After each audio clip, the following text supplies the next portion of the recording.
situaciones indeseables para las personas. Y por último, y muy importante, es cómo reducir mi carga tributaria. Todos queremos pagar menos impuestos. De hecho, nadie en el mundo disfruta pagando impuestos. De pronto disfrutamos otras cosas, como ver el portafolio de Scandia, o podemos disfrutar otro tipo de situaciones, pero pagar impuestos no necesariamente es nuestra motivación. No nos levantamos y como que decimos hoy, uy, voy a pagar impuestos, hoy declaro renta, qué rico. Entonces, es importante conocer y optimizar cómo reducir aquella carga tributaria que tenemos. Vamos a hablar, claro, hay muchas formas de hacer planeación tributaria, hay muchas formas de hacer optimización tributaria, pero vamos a hablar solamente de 6 cosas. Una de ellas está enfocada a la venta de activos fijos, la otra está enfocada a la comparación patrimonial, la otra está enfocada a algo que se conoce como el régimen simple de tributación. Vamos a hablar de un enfoque relacionado con empresas familiares. Vamos a hablar también de dividendos y vamos a hablar del uso de fondo de pensiones. Entonces, claro, alguien podrá decir, ¿existen otras alternativas? Claro que existen muchísimas alternativas, pero vamos a hablar de estas 6 para que las observemos y para que las tengamos en cuenta. La primera de ellas se va a referir a la venta de activos fijos. Ese es un suceso bien importante para planear, porque cada vez que vendemos un activo fijo, cada vez que vendemos una casa, cada vez que vendemos un apartamento, un local, una bodega, es necesario, antes de realizar la venta, hacer una planeación, saber cuánto voy a pagar de impuestos, conocer las normas tributarias al respecto y buscar cómo optimizar el pago del mismo. Para ello, vamos a hablar aquí básicamente de 3 artículos. Recuerden que cuando yo vendo un activo fijo, pues debo tener en cuenta que debo pagar un impuesto que puede ser el de la renta o el de ganancia ocasional. El de la renta ordinaria, si es que llevo menos de 2 años con el activo, pero si llevo más de 2 años con el activo, pues entonces liquidaré ganancia ocasional. No obstante, y tengamos mucho cuidado, algunas veces tenemos que hacer una mezcla entre la renta ordinaria y la ganancia ocasional para aquellas personas que deprecian sus activos. Pero hablemos de 3 artículos que pueden parecerle interesantes y que van a cambiar dependiendo si somos personas naturales o somos personas jurídicas.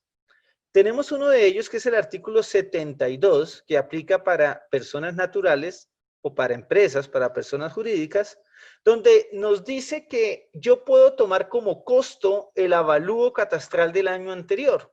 Mire que aquí habría una ventaja, porque si de pronto yo compré mi propiedad hace muchísimo tiempo, es posible que mi costo sea bajo. En este caso puedo tomar el avalúo catastral como costo. Claro, aquellas empresas que deprecien sus activos van a tener que restar esa depreciación acumulada del avalúo catastral.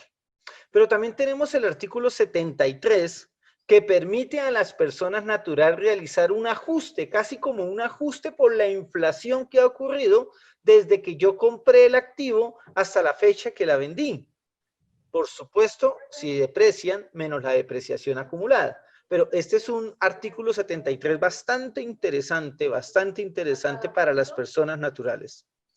También tenemos el artículo 311-1 del Estatuto Tributario, que me establece una exención, pero esa exención es para cuando yo vendo mi casa de habitación, cuando vendo la casa donde vivo y que adicionalmente deposite el dinero en una cuenta AFC y vuelva a utilizar ese dinero para comprar vivienda o para pagar créditos hipotecarios.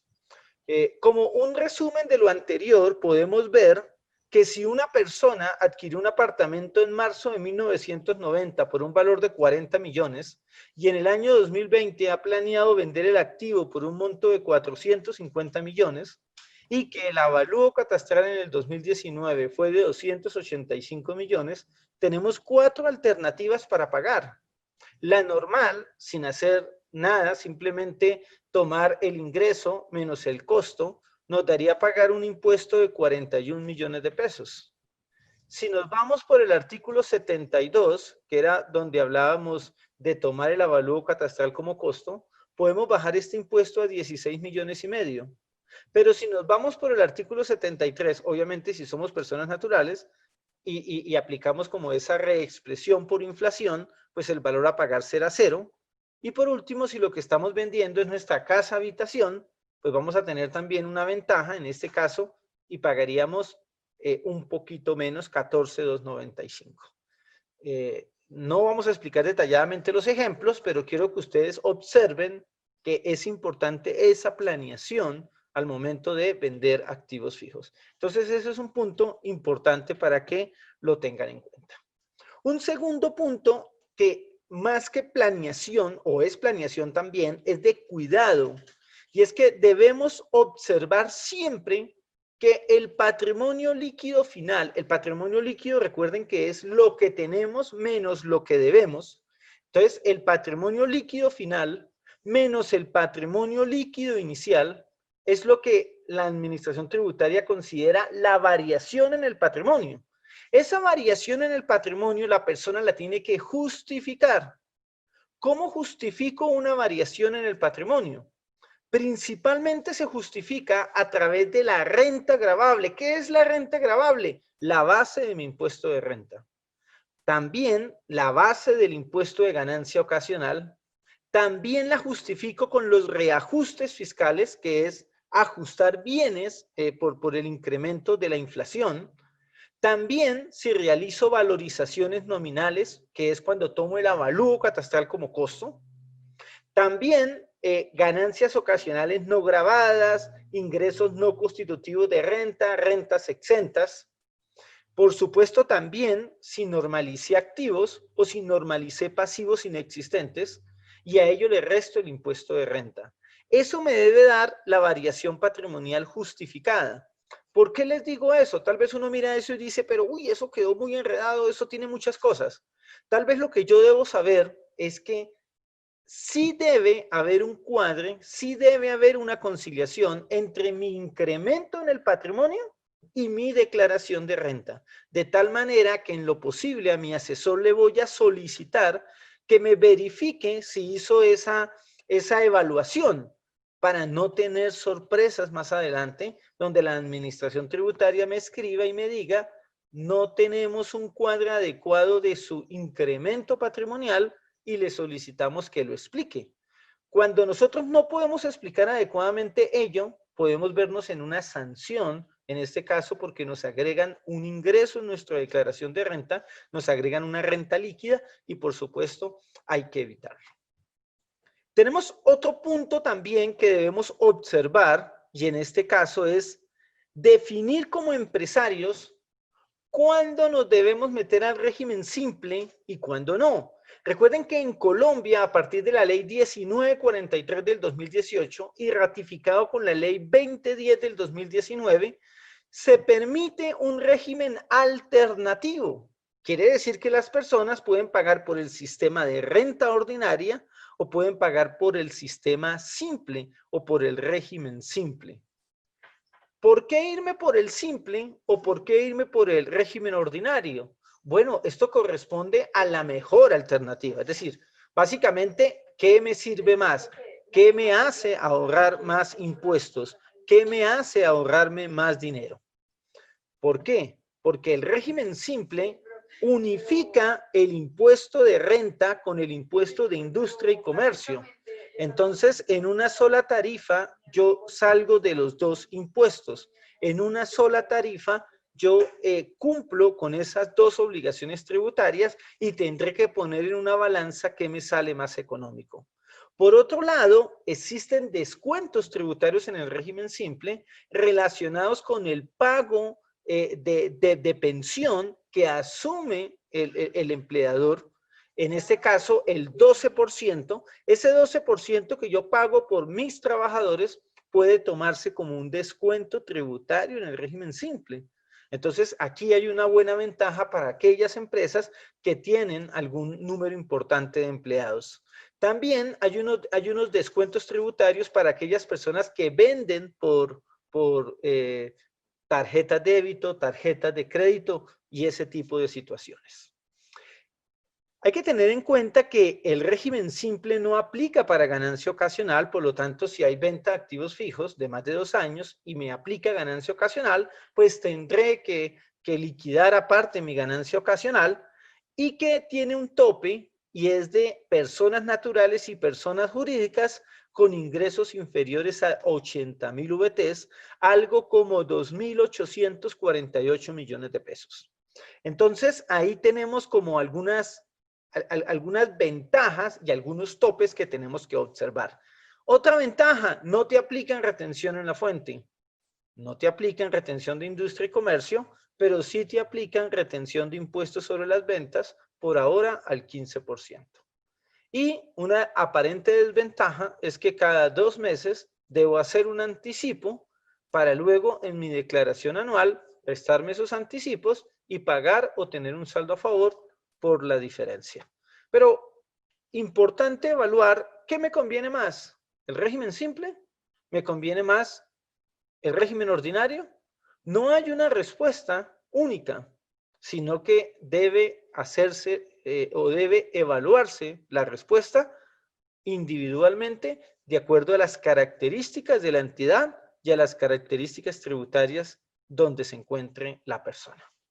Dentro de las tarifas del régimen simple, uno puede encontrar tarifas que van desde el 2% hasta el 15%, bueno, en este caso 15% con el impuesto al consumo, o hasta el 14.5%, que es la más alta. Y podemos observar que para lo que son, para los 2 primeros rangos de las tablas, es decir, para personas que están más o menos con 500 millones de pesos de ingresos, pues es bastante conveniente el régimen simple, hasta 500 millones de pesos. Los que pasan de 500 millones, pues ya pueden tener algunas circunstancias específicas que van a tener que observar y determinar si les sale mejor o no. Teniendo en cuenta ello, esto va de la mano con una importante precisión, con una importante pregunta, y ¿es mejor ser persona natural? ¿Es mejor tributariamente presentarme como persona natural, tener mi negocio como persona natural, o es mejor constituir una empresa?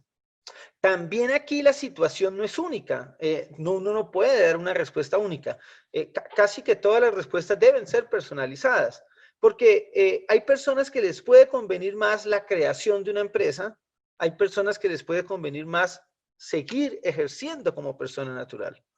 Pero sí es importante que desde ya comencemos a evaluar cuándo me conviene crear una empresa, ¿de acuerdo? ¿Cuándo me conviene funcionar como persona jurídica? Debemos tener en cuenta que en la medida que tengamos una madurez económica y tengamos buenos recursos económicos, podemos estar pensando que es más sencillo el traspaso a herederos cuando yo tengo una empresa. Porque es mucho más sencillo repartir acciones, las cuales se pueden dividir por cualquier número fácilmente, a dividir bienes. Así sean 3 casas entre 3 personas, aparentemente uno diría cada uno se queda con una casa, pero hay una casa que es esquinera y eso ya lo vuelve un factor diferencial frente a las otras 2. Entonces, un buen tema para traspasar a los herederos es el tema accionario. Mucho más sencillo tener acciones, heredar acciones y salir ahí fácil de ese tema. Pero hay otro tema importante y es que muchas veces lo que está sucediendo es que los avalúos catastrales vienen subiendo dramáticamente. Entonces, hay personas que tenían lotes en Bogotá con 100 millones de pesos de avalúo catastral, luego pasan a 500, luego pasan a 2.000, ya están llegando a valores bastante altos y eso hace que al momento de presentar el impuesto como el del patrimonio, pues tengamos que hacer unos pagos importantes. Pues cuando nosotros creamos una empresa y esos bienes están allí, pues ya esos bienes se declaran por el costo inicial, no necesariamente se van a declarar por el avalúo catastral, a no ser que usted lo decida, en ese caso para planeación, y eso puede optimizar en este caso su impuesto al patrimonio. Entonces, esas cosas son importantes que las vayamos teniendo en cuenta. Por otro lado, tenemos también que muchas veces invertimos en empresas o muchas veces tenemos una compañía y esa compañía nos realiza a nosotros el pago de dividendos. Y algunas personas dentro de su estrategia tributaria estaba recibir dividendos y pues muchas veces esos dividendos no estaban gravados con impuestos sobre la renta. Por ejemplo, aquellos dividendos antes de enero 1 del 2017, cuando se consideraban no gravados, pues no pagaban impuestos sobre la renta y eso pues generaba una ventaja para el inversionista, para el accionista al momento de repartirse dividendos. Posteriormente y después de la ley 1819 del 2016, después de la ley 1943 y ahora con la ley 2010 del 2019, pues tenemos que los dividendos, así sean no grabados, van a tener un impuesto, en este caso del 15% sobre el exceso de 300 VTs.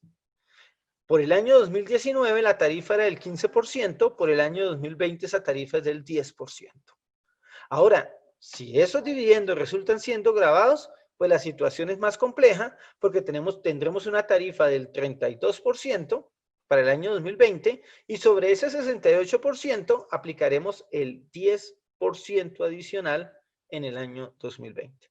Entonces, ojo con el tema de los dividendos, hay que tener mucho cuidado y conocer el impacto que pueden tener los dividendos sobre la entidad. Por lo tanto, cuando yo soy propietario de una sola empresa o cuando yo soy único propietario de una entidad, pues deberé evaluar qué me conviene más, si me conviene más invertir a nombre de la empresa o repartir dividendos para que la persona natural invierta. Todas esas cosas hay que planearlas para poder establecer cuál va a ser nuestra mejor estrategia a largo plazo. Muchas veces a corto plazo lo que hacemos es hoy pagar menos y el otro año pagar más. No, necesitamos estrategias de mediano y de largo plazo para poder hacer una planeación adecuada y para poder tomar una decisión muy buena a largo plazo con el menor riesgo posible. Por último, es importante mencionarles a ustedes que el uso de los fondos, el uso de los fondos de pensiones, sean voluntarios, tanto obligatorios, es necesario tenerlos en cuenta en nuestra planeación tributaria. ¿De acuerdo? Necesarios, necesarios. En primer lugar, los aportes que hacemos a pensión obligatoria son un ingreso que no constituye renta, eso en primera medida. Pero en segunda medida vamos a tener dos cosas que son importantes y tiene que ver con cotizaciones voluntarias al régimen de ahorro individual con solidaridad, los cuales también pueden volverse un ingreso no constitutivo de renta cuando se consoliden o pueden ser un gasto deducible para la entidad. Aquí más adelante con Javier vamos a ver unos temas bastante interesantes del tema, una persona que domina bastante bien esta situación y seguramente usted en Scandia puede encontrar un aliado estratégico al momento de armar dicha planeación. Por ese lado hay una ventaja que hay que aprovecharla, hay que escucharla, hay que conocerla. Y también el tema de los aportes a los fondos de pensiones voluntarios.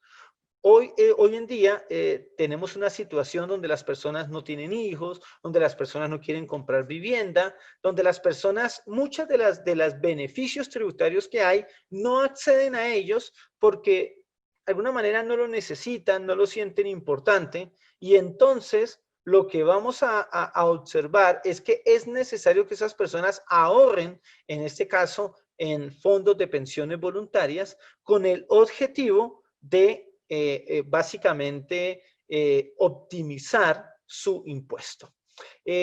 ¿Cómo uno optimiza ese impuesto a través de los fondos de pensiones, de los fondos de pensiones voluntarias? Bueno, digamos que hay algunas alternativas para observarlo. Creo que tengo algunos minutos para manejar el tema, pero cuando uno observa ejemplos del uso de pensiones voluntarias, puede llegar a encontrarse con temas bien agradables, como por ejemplo, optimizaciones tributarias por sumas bastante interesantes, como las que les voy a mostrar en este momento. Entonces, voy a mostrarles aquí en este momento en un Excel, unos escenarios. En este caso son 4 escenarios. Creo que en este momento lo están observando en el...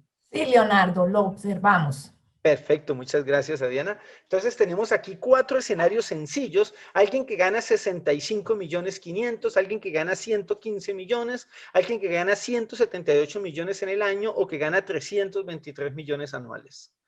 Esos 4 escenarios nos llevan a beneficios que tienen que ver con, en el escenario 1, un poco menos, un ahorro de 186 mil pesos al año. En el escenario 2, un ahorro de 1.980.000 pesos al año haciendo aportes de pensiones voluntarias. En el escenario 3, un ahorro de 3.931.000 y en el escenario 4, un ahorro de 11.165.446. Eso hace que, aparte de la rentabilidad que genera el Fondo de Pensiones Voluntarias, voy a tener ahorro sobre el 3.47%, un ahorro efectivo o un rendimiento efectivo en el tema tributario, en el escenario 1 del 3.47% efectivo anual, en el escenario 2 del 21% efectivo anual. Uno no encuentra un rendimiento del 21% efectivo anual en el mercado. En el escenario 3 también del 21% y en el escenario 4 del 24.75%. Yo personalmente utilizo la estrategia de fondos de pensiones voluntarios para optimizar mi impuesto de renta, pero también tengo personas o tengo amigos o tengo clientes que de alguna manera tienen empresas y también tributan como persona natural y utilizan otros esquemas también relacionados con las pensiones voluntarias o las pensiones obligatorias que la vamos a ver en la charla siguiente. Adriana, pues ese era el tema que tenía para compartir con ustedes hoy. Fue como un poco general, hablando de estos métodos de optimización tributaria. Espero que hayan sido del agrado de los participantes. Gracias, Leonardo. Pues recuerden que en este momento pueden participar en el chat haciendo sus preguntas. Está dispuesto Leonardo a hacer todas las aclaraciones respectivas. Definitivamente, y si quieren aprovechar un poco más, pues a través del Financial Planner que los invitó, también pueden ampliar esta información. Entonces, vamos a revisar el chat a ver si tenemos preguntas o si no, continuaremos con Javier Sánchez. Ya te aviso, Leonardo.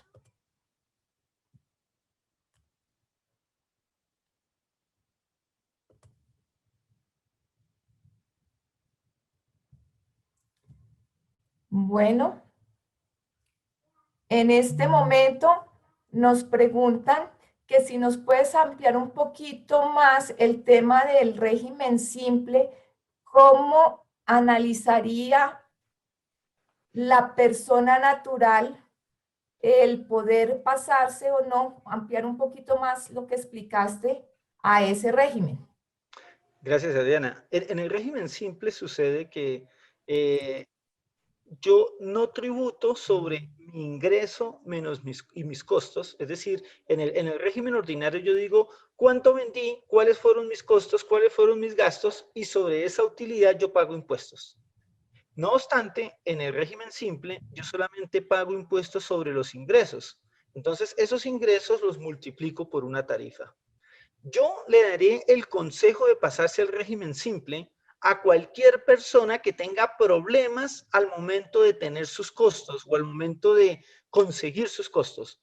Me explico. Muchas veces un comerciante o un dueño de un restaurante o un propietario de un taller, cuando empieza a trabajar, no es muy juicioso con sus soportes, no es muy juicioso con sus gastos, y entonces vende cierta cantidad de dinero, 300 millones al año, 500 millones de pesos al año, pero cuando va a hacer su declaración de renta se encuentra que aunque se ganó 100 millones de pesos en el año, no encuentra los recibos por los 900 millones, no ha armado su contabilidad completamente y eso pareciera ser algo que no pasara, pero es muy común incluso en empresas medianas y empresas pequeñas es bastante común. Entonces ya se empieza uno a meter en problemas y a veces uno dice lo mejor es pagar sobre los ingresos y no quedarme con ese inconveniente. Pero adicionalmente también ocurre que, digamos, soy agente retenedor y entonces se me olvida hacer retención en la fuente y entonces cuando le llevo los recibos al contador, el contador me dice, mire, aquí le había hecho retención en la fuente a Adriana, entonces pague ahora la retención asumida. Oiga, le pagó a su amigo del taller y no le hizo retención. Y entonces comienza ese pobre señor a darse cuenta que muchos de sus transacciones debe adicionarle valores por impuestos asumidos. Y eso hace que no sea muy optimizable esa situación. Entonces, definitivamente dependiendo de esa situación puntual, es donde uno recomienda irse al régimen simple. Además, no hay nada más desagradable, Adriana, que sentarse con la administración tributaria a discutir los gastos y que le digan ese gasto no es deducible, si es deducible, era necesario, no era necesario. Con el régimen simple se ahorra ello, porque simplemente de sus ingresos pago mi impuesto y ya esa discusión de si es deducible o no es deducible, si es necesario, si es proporcional, ya pasa a un segundo plano. Entonces... Perfecto, Leonardo. Mil gracias. También creo que es importante aclarar en este momento que pues los beneficios del fondo de pensiones en el régimen simple pues tampoco se estarían manejando a nivel de persona natural. Sí, aunque lo bueno es que podemos tener en la persona jurídica el simple y en la natural por régimen de pensiones. Y tenemos más beneficio tributario todavía como jurídicas y como naturales, porque muchas personas van a tener ese mix de la jurídica y de la natural al tiempo. Perfecto, Leonardo. Mil gracias. En este momento no tenemos más preguntas. Muchas gracias, Leonardo, por tu participación. Le damos la bienvenida a Javier Sánchez. Javier Sánchez, bienvenido. Adriana, muy buenos días. Muchas gracias por la invitación. Muy buenos días a todas las personas que en este momento están conectadas con nosotros. Y en nombre de nuestra compañía Scandia les doy la bienvenida a esta charla que hemos preparado para todos ustedes. Hoy yo les voy a hablar de un producto que nosotros tenemos en la compañía en Scandia y que genera grandes beneficios tributarios, no solamente para las personas naturales, sino también para las empresas. Son los famosos planes de ahorro corporativos, es el nombre que nosotros le hemos dado a este producto. Desde el punto de vista de superintendencia financiera, se llaman planes institucionales. Entonces voy a subir en este momento la presentación. Adriana, ¿la estamos viendo, la presentación? Sí, Javier, ya tenemos tu presentación en pantalla. Bueno, muy bien. Digamos que los planes de ahorro corporativo es un beneficio tributario que está reglamentado en el artículo 126-1 del Estatuto Tributario. Cuando nosotros queremos saber en dónde está consagrado el beneficio tributario de hacer aportes voluntarios en un fondo voluntario de pensiones, pues tenemos que acudir al artículo 126-1. Y este artículo no solamente reglamenta el beneficio tributario para las personas naturales que hacen el aporte voluntario, sino también para aquellas empresas que de su propio bolsillo contribuyen a ese fondo de sus trabajadores, de las personas naturales.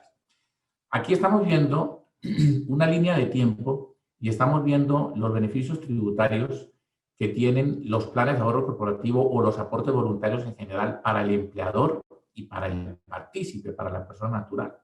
Cuando nosotros revisamos las últimas leyes de reforma tributaria, pues encontramos que lo que ha pasado es que cada vez que el gobierno expide una reforma tributaria, pues las posibilidades de ahorro tributario, las posibilidades de beneficios tributarios se van disminuyendo.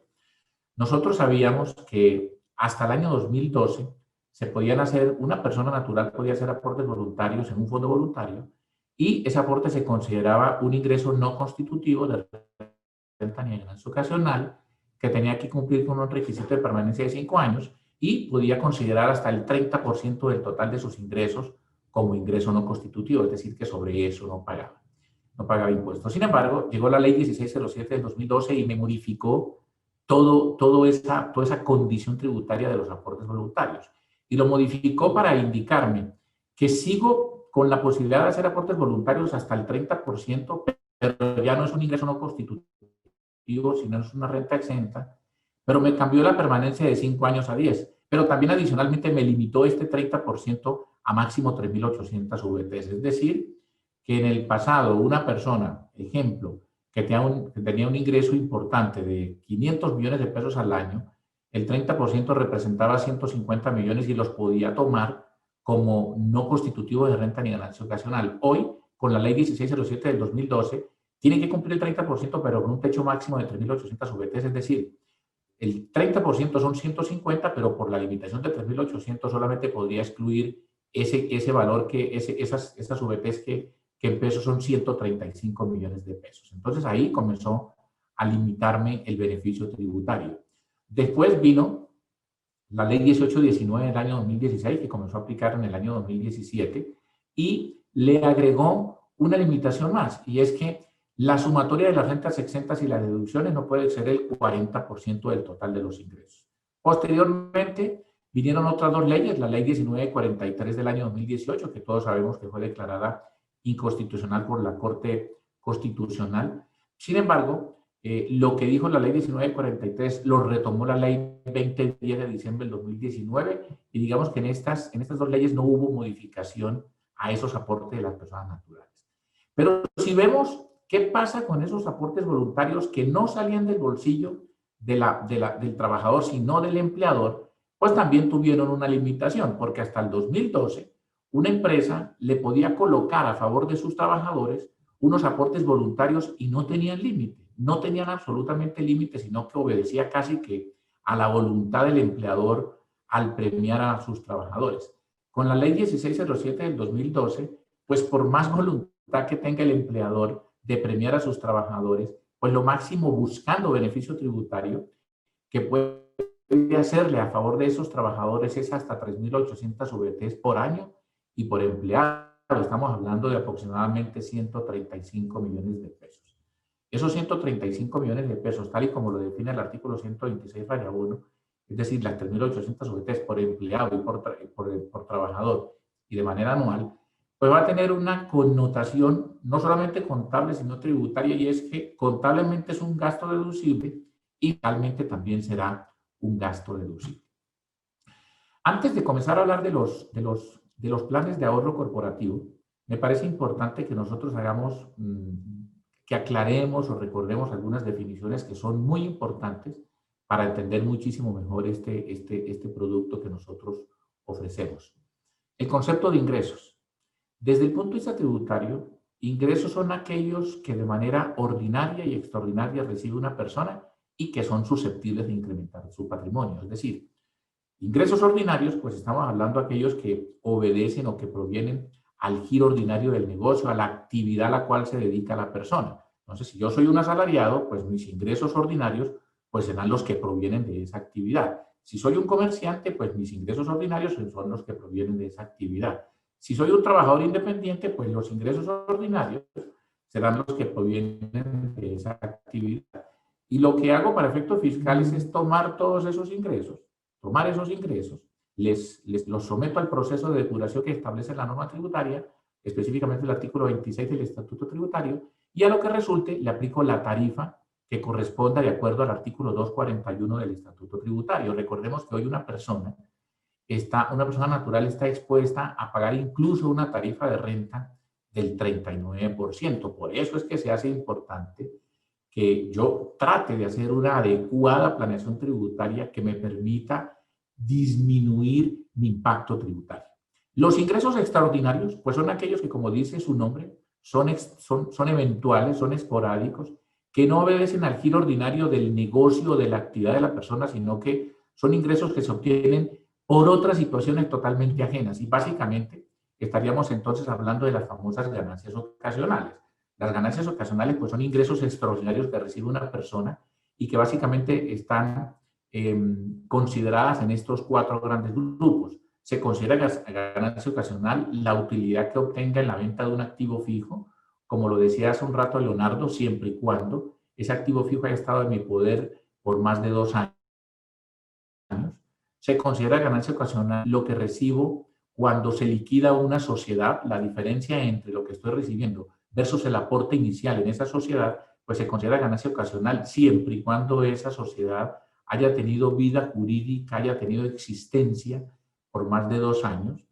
Se considera ganancia ocasional lo que una persona recibe por herencias, por legados, por donaciones, y se considera ganancia ocasional lo que una persona recibe por loterías, rifas, apuestas y similares. Quizás hay otro grupo de ganancias ocasional que no está acá, pero que es importante mencionar, y es el relacionado con las indemnizaciones de seguros de vida. Recordemos que de acuerdo con el artículo 303, raya 1 del Estatuto Tributario, las indemnizaciones de seguros de vida que reciba una persona hasta el equivalente a 13.500 VTs, que más o menos, 12.500 VTs, perdón, que son más o menos 445 millones de pesos, eso se considera una ganancia ocasional exenta. El exceso que una persona reciba de ese valor se considera una ganancia ocasional y tributaría a la tarifa del 10. Entonces tenemos claro en qué es un ingreso ordinario y qué es un ingreso extraordinario. También es importante aclarar que hay una gran diferencia entre el concepto de ingresos laborales versus el concepto de ingresos fiscales. ¿Y por qué hay una gran diferencia? Porque hay 2 artículos en nuestro Código Sustantivo de Trabajo, en el Código Laboral, artículos 127 y 128, que definen qué es salario y qué no es salario. El artículo 127 define qué es salario y dice básicamente que salario no es solamente la remuneración fija que una persona reciba, sino todo aquello que de manera variable pueda recibir, primas, bonificaciones habituales, horas extras, recargos nocturnos, dominicales, festivo, etc. Pero también el artículo 128 define qué se entiende por no constitutivo de salario, qué se entiende por no salarial. Entonces, fíjense que la conclusión al final es que la norma laboral da la posibilidad para que empleador y trabajador se sienten y definan qué va a ser salario y qué no va a ser salario. Recordemos que sobre la parte que no es salario, pues no se pagará seguridad social, no se pagará aportes para fiscales, incluso no serán base para una posible liquidación de contrato. Mientras que para efectos fiscales el concepto de ingreso es totalmente diferente, porque para efectos fiscales ingreso es todo lo que reciba una persona independientemente de que desde el punto de vista laboral se haya considerado como no constitutivo de salario. Entonces, importante aclarar que muchas personas todavía creen que por el hecho de que laboralmente algo no constituya salario, significa que no va a ser base de retención en la fuente y que tampoco va a tener que pagar impuestos sobre ello, y eso no es cierto. Esa definición de qué es salario y qué no es salario es estrictamente para efectos laborales, porque para efectos fiscales, reitero, todo lo que reciba la persona se someterá al proceso de depuración para llegar a la tarifa o a determinar la renta líquida gravable que aplicará la tarifa respectiva. Y una definición muy importante que debemos tener en cuenta es el concepto de realización del ingreso, es decir, cuando una persona tiene que incluir en su declaración de renta los ingresos que percibe. El artículo 27 del Estatuto Tributario es un artículo que está definido específicamente para definir cuándo se entiende realizado un ingreso para las personas que no están obligadas a llevar libros de contabilidad, es decir, para las personas naturales.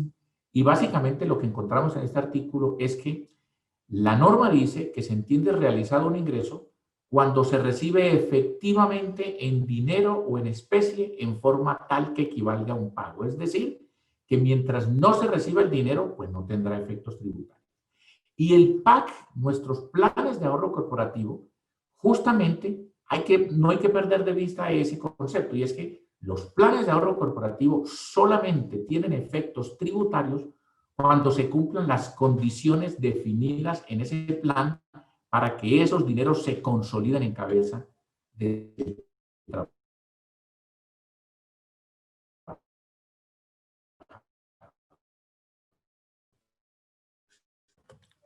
Javier, tenemos problemas de sonido.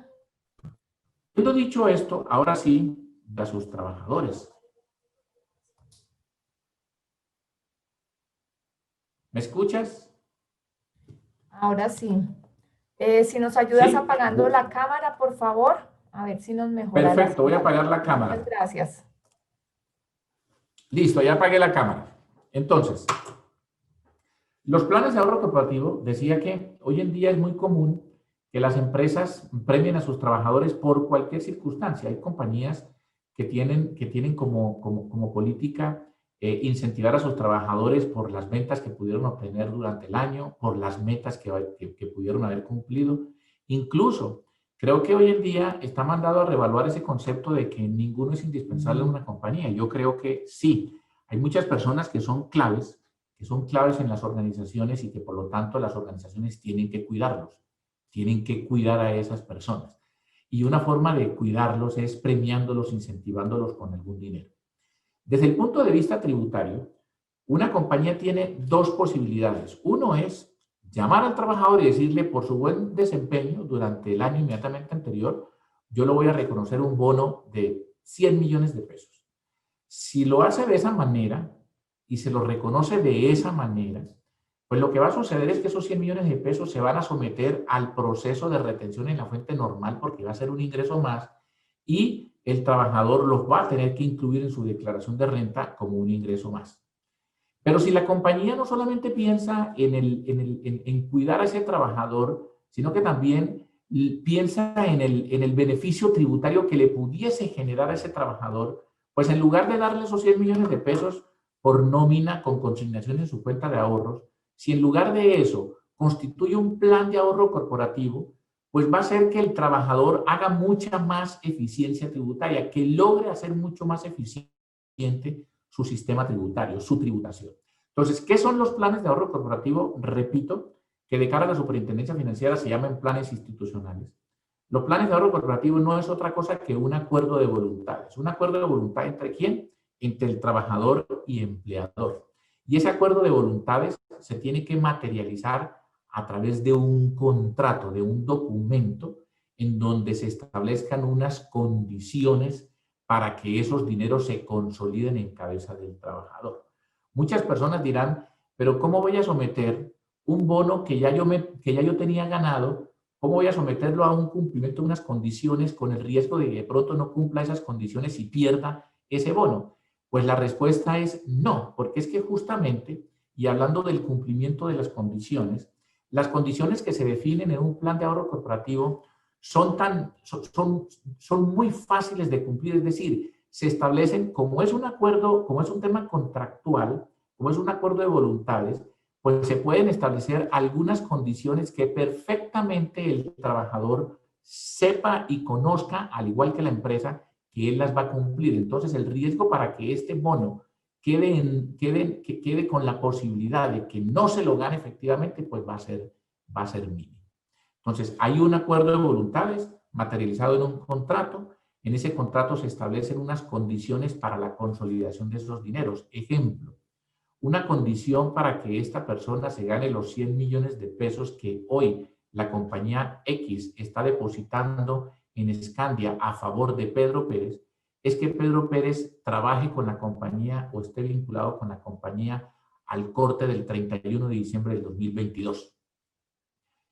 Significa que en el 2022, 31 de diciembre, cuando se cumpla esa condición, solamente hasta el 2022 va a tener efectos tributarios. Entonces, fíjense que si esta persona, si Pedro Pérez, no necesita ese dinero hoy, sino que su plan de vida, su objetivo de vida, la destinación de este dinero la tiene no para ahora, sino para dentro de 4 o 5 años, pues qué bueno sería que solamente dentro de 4 o 5 años ese bono que hoy le están constituyendo a su favor tenga efectos tributarios. Entonces, solamente tiene efectos tributarios para el trabajador cuando se cumpla cualquiera de las condiciones definidas en el plan. En el plan normalmente se establecen varias condiciones. La primera, que se cumpla. Nosotros en Scandia tenemos diferentes modelos que en el momento adecuado podemos asesorar y guiar a la empresa trabajador para que se establezca o se celebre ese acuerdo de voluntades. Lo tercero que tengo que decir del plan de ahorro corporativo es que la deducción y la consolidación se dan en años diferentes. Normalmente uno piensa que lo que es gasto para alguien hoy, pues será ingreso para alguien hoy. Y esa es una norma general, pero que tiene unas excepciones, y una de las excepciones es justamente los planes de ahorro corporativo. ¿Y por qué? Porque cuando la compañía decide constituir un plan de ahorro corporativo a favor de sus trabajadores, desde el mismo momento en que constituye el plan de ahorro corporativo para él, empresa, será un gasto contable y será un gasto deducible. Esto en virtud de lo que dice el artículo 126, raya 1. Para el trabajador, efectivamente va a ser un ingreso, pero no va a ser un ingreso en el mismo año en que es gasto para la compañía, sino que tendrá la condición de ingreso cuando se cumpla la condición definida en ese plan. Entonces, podría ser que el ingreso sea para el trabajador dentro de 4 o 5 años mucho más adelante. Y también estoy mostrando aquí que hay una gran diferencia entre depositar unos recursos de la empresa a favor de sus trabajadores en la cuenta individual, en el Fondo Voluntario de Pensiones del Trabajador o en un plan de ahorro corporativo. ¿Por qué? Porque si la compañía decide constituir ese dinero y deposita en la cuenta individual del trabajador en el Fondo de Pensiones Voluntarias, pues en ese mismo momento va a tener el trabajador que cumplir la obligación tributaria respecto a ese dinero. Es decir, tendrá que incluirlo en su declaración de renta y tendrá que pagar el impuesto correspondiente. Mientras que si lo constituye en un plan de ahorro corporativo, lo que primero estamos logrando, el trabajador está logrando es primero, y mucho más adelante vamos a darnos cuenta que la posibilidad va a ser muchísimo mayor, pero mínimo lo que está haciendo el trabajador es diferir el pago del impuesto.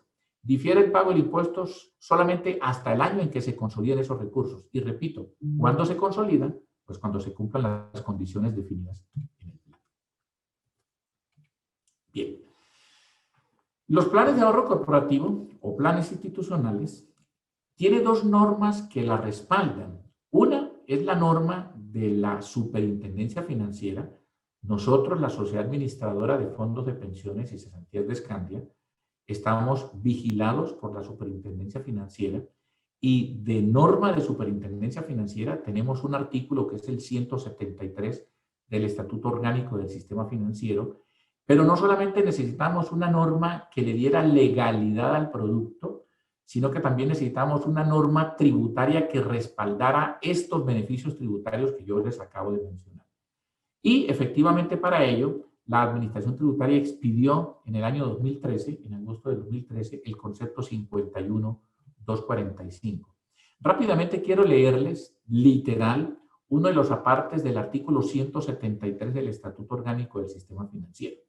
Hay una parte de este artículo que dice lo siguiente: en los planes institucionales, lo que nosotros llamamos planes de ahorro corporativo, podrán estipularse condiciones o requisitos para la consolidación de los aportes en cabeza de los partícipes. Entonces, fíjense que la misma norma de Superintendencia Financiera está diciendo que los planes de ahorro corporativo se someten al cumplimiento de unas condiciones para que esos dineros se consoliden en cabeza del trabajador.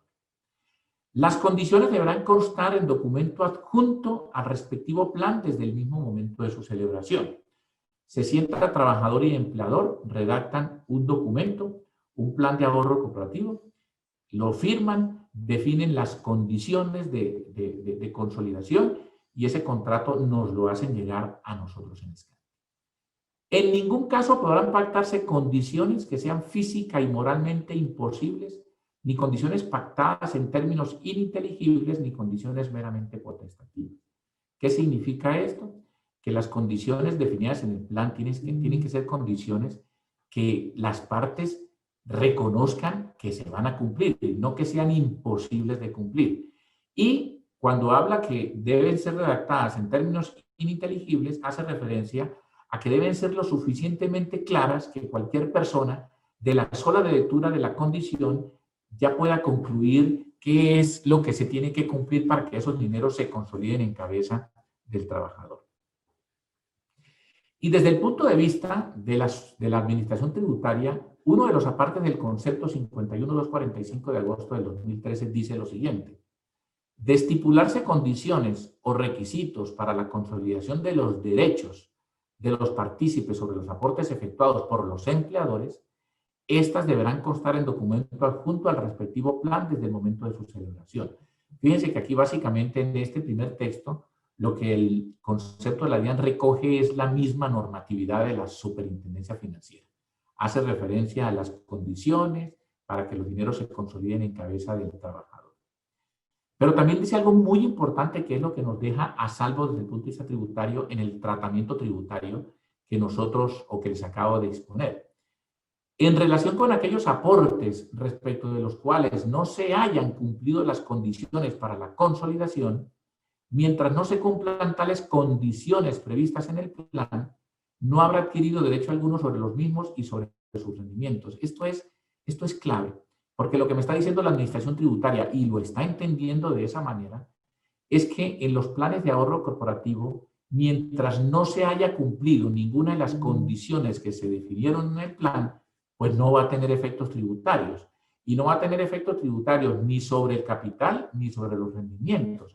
¿Y por qué menciona los rendimientos? Porque es que desde el mismo momento en que la compañía consigna esos dineros en favor de sus trabajadores, a partir de ese momento comienzan a rentar esos dineros a favor de los trabajadores, de tal manera que cuando Pedro Pérez, a vuelta de 4 o 5 años, vaya a retirar, porque se consolidaron o se cumplieron los requisitos definidos en el plan, vaya a retirar los 100 millones de pesos, pues se va a encontrar que no solamente tiene 100 millones de pesos, sino que tiene los rendimientos asociados desde el primer día en que la compañía decidió colocar esos dineros en favor de sus trabajadores. Para todo esto vamos a realizar un par de ejercicios que me parece que van a ser mucho más contundentes y van a dar claridad al gran beneficio tributario que generan los planes de ahorro corporativo. Pensemos en una persona que mensualmente tiene un salario importante, es un ejecutivo de una compañía que se gana 40 millones de pesos. Esta persona se somete en estos 40 millones al proceso de depuración para efectos de retención en la fuente. Entonces veamos la columna que dice sin bono. Entonces él se gana 40 millones de pesos, comenzamos el proceso de depuración para establecer cuál es la retención en la fuente que le practican, se restan los ingresos no constitutivos de renta ni ganancia ocasional, que es básicamente el descuento de pensión obligatoria, el descuento del fondo de solidaridad y el descuento del plan de ahorro, el plan obligatorio en salud, el descuento del POS. Descontamos las deducciones a las cuales él tiene derecho. Él tiene derecho a unos intereses de vivienda de 1.200.000 pesos y está pagando medicina prepagada por su núcleo familiar de 569.712. No está haciendo ningún aporte voluntario, luego lo único que nos podemos restar como renta exenta es el 25% que por disposición del numeral 10 del artículo 206 del Estatuto Tributario, todas las personas que están clasificadas en la cédula de rentas de trabajo pueden optar por él. Conclusión, esta persona con esta depuración y con un ingreso de 40 millones de pesos, su retención en la fuente son 7.414.000. Y ese va a ser el comportamiento todos los meses. Sobre ese ingreso de 40 millones, con esas variables de depuración, su retención van a ser 7.414.000. Supongamos por un momento que esta persona recibe un bono de su empleador por buen desempeño y el bono equivale a 2 salarios del trabajador. Es decir, su ingreso del mes en que recibe el bono ya no van a ser 40, sino 120 millones de pesos. Entonces, estamos en el escenario de con bono. Estos 120 millones de pesos es la suma de su salario, 40 millones más 80 millones del bono que está recibiendo.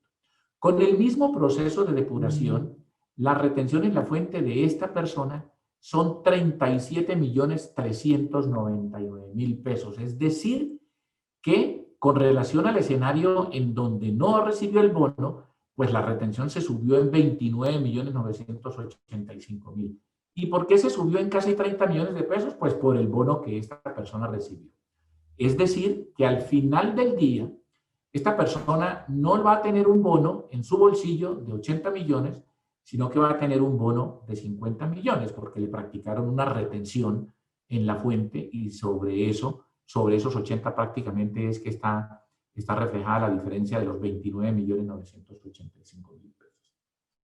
Supongamos por un momento que la persona se sienta con el empleador y le dice, hombre, jefe, la verdad es que yo todavía no necesito ese dinero, yo no tengo una expectativa, no tengo mi objetivo de ese dinero, mi objetivo de inversión no es ahora, sino dentro de 4 o 5 años. Y yo he sabido que en Scande tienen un producto que es un plan de ahorro corporativo que para usted, empresa, no le va a generar absolutamente ninguna diferencia, porque reitero, la empresa constituya o no constituya el plan de ahorro corporativo, para la empresa esos 80 millones de pesos van a ser un gasto contable y van a ser un gasto fiscal. Remunéreselo al trabajador de cualquier manera. Como para la empresa no va a haber ningún cambio, pero sí va a ser un cambio importante para el trabajador, pues el trabajador se sienta con la empresa y le explica en qué consisten los planes de ahorro corporativo y la empresa decide aceptar. Si la empresa decide entonces que esos 80 millones de pesos no se los va a pagar como un mayor valor de su nómina, sino que los va a colocar en un plan de ahorro corporativo a su favor, cumpliendo unas condiciones para que estos dineros se consoliden en cabeza de su trabajador, pues lo que va a suceder es que en el mes en que se constituya el plan de ahorro corporativo, que es el tercer escenario, el proceso de depuración que va a tener que seguir la empresa a su trabajador, pues van a ser nuevamente sobre los 40 millones, porque eso es lo que efectivamente está recibiendo la persona. De tal manera que estamos hablando de que sobre esos 80 millones de pesos, lo mínimo que está haciendo en este momento el trabajador es diferir el pago del impuesto sobre esos 80 millones. No tiene necesidad de pagar el impuesto este año porque no necesita esos recursos. Luego estaríamos hablando de un ahorro de casi 30 millones de pesos en retención en la fuente y, por supuesto, en el impuesto de renta. Veamos el efecto tributario para la empresa. Pensemos una compañía de familia que tiene 5 dueños, son 5 socios y cada uno tiene la misma participación, un 20%. Estamos aquí recreando 2 escenarios, un escenario sin PAC y un escenario con PAC. Pensemos que esta compañía durante el año generó unos ingresos de 5.400 millones de pesos. De estos 5.400 millones de pesos, 180 son ingresos no constitutivos de renta ni ganancia ocasional. Luego llegamos a unos ingresos netos de 5.220. La compañía incurrió en unos costos asociados a esos ingresos de 1.230. Llegamos a una renta bruta de 3.990. Resta las deducciones, los gastos, las expensas en que incurrió, que fueron 880 millones de pesos, y llegamos a una renta líquida agravable de 3.110 millones de pesos. Aplicando la tarifa de impuesto de renta para este año del 32%, el impuesto de renta de esta compañía son 995 millones de pesos. Supongamos por un momento que la compañía conoce las bondades de un plan de ahorro corporativo y con mucha más razón se entusiasma a constituir un plan de ahorro corporativo a favor de sus socios, porque al fin y al cabo, cualquier beneficio en favor de sus socios, pues lo que va a hacer es disminuir la base de impuesto de la compañía y por lo tanto va a disminuir el impuesto. Pero adicionalmente, al constituir un plan de ahorro corporativo a favor de la compañía, le va a generar el mismo beneficio tributario a sus socios y es el de mínimo diferir el pago del impuesto cuando se consoliden esos recursos. Pensemos entonces que la compañía decide constituir un PAC a favor de cada uno de sus 5 socios y lo constituye hasta el límite que permite el artículo 126-1, que son 3.800 VPs, es decir, 135 millones de pesos por socio. Vemos entonces que adicional a las deducciones de 880 millones de pesos, en este escenario con PAC, hay una nueva deducción, un gasto contable y un gasto fiscal de 676 millones que cuesta el plan de ahorro corporativo para sus 5 socios. Lo que va a suceder es que la renta líquida agravable va a bajar de 3.110 a 2.434 y, por supuesto, el impuesto también va a bajar a 779. Es decir, la compañía, por haber constituido un plan de ahorro corporativo a favor de sus 5 socios, se está ahorrando 216 millones de impuesto de renta. Dicho de otra manera, estos 216 millones de pesos se los está ahorrando el accionista porque al ahorrarse la compañía 216 millones, pues va a generar una mayor utilidad a la hora de distribuir los dividendos a cada uno de sus socios. Veamos qué pasa cuando cada uno de estos 5 socios recibe los dividendos por las utilidades que obtuvo la compañía en el año inmediatamente anterior. Entonces tenemos que en el escenario de sin PAC, donde la empresa no constituyó PAC, la utilidad comercial de impuestos de la compañía fueron 2.295 millones. Aplicando el artículo 49 del Estatuto Tributario, que es el que me permite saber qué parte de los dividendos que reciben los socios tienen la condición de grabados y no grabados, pues vamos a encontrar que de estos 2.295 millones, grabados son 180 y no grabados son 2.115. Es decir, que a cada socio le corresponde dividendos grabados 36 millones, es decir, cogemos estos 180 dividido entre sus 5 socios, dividendos grabados 36 millones y dividendos no grabados 423 millones. La tributación de esta persona natural entonces será sobre los dividendos grabados, sobre estos 36 millones de pesos, pagará la tarifa que le corresponde al 32% y pagará 12.6 millones de pesos. Y sobre los dividendos no grabados, en aplicación del artículo 242 del Estatuto Tributario, su impuesto será 41.2 millones. Es decir, que sobre estos dividendos que recibió el socio, va a tener que pagar 53.8 millones de pesos. ¿Cuál sería el impuesto sobre los dividendos en el escenario en donde la compañía constituye un PAC en favor de sus trabajadores? Pues tenemos entonces el escenario en que la utilidad comercial de impuestos son 1.835, 180 son grabados, 1.655 no grabados. A cada socio le corresponde dividendos grabados 36 millones y no grabados 331. Sobre los grabados paga 12.6 millones de pesos y sobre los no grabados paga 32 millones. Conclusión, pagó sobre los dividendos 44.6. Cada socio se ahorró, porque la compañía constituyó un PAC a su favor, se ahorró en el pago de dividendos 9.2 millones de pesos. Que al final del día, sumando este ahorro de los 9.2 millones por socio en el recibo de dividendos, más lo que se ahorró la compañía, 16 millones de impuestos dividido 5, en conclusión podemos decir que cada socio se ahorró por la constitución del plan de ahorro corporativo en el año 52 millones de pesos, que resulta ser súper atractivo para cualquier socio de cualquier compañía. Ahora, yo les acabo de mencionar que lo mínimo que el trabajador hace en la constitución de un plan de ahorro corporativo, lo mínimo es diferir el pago del impuesto. Si pensemos por un instante que si solamente lograra eso, diferir el pago del impuesto, y que los 100 millones del plan de ahorro corporativo que la compañía le colocó hoy, 12 de noviembre, a su favor, con consolidación, ejemplo, 31 de diciembre del 2025, que es donde está su objetivo de inversión de esos 100 millones, pues las proyecciones que nosotros hemos hecho y los ejercicios, las simulaciones que hemos hecho, nos da para decir que el 31 de diciembre lo están consolidando, más los rendimientos de estos 4. Javier, te perdimos.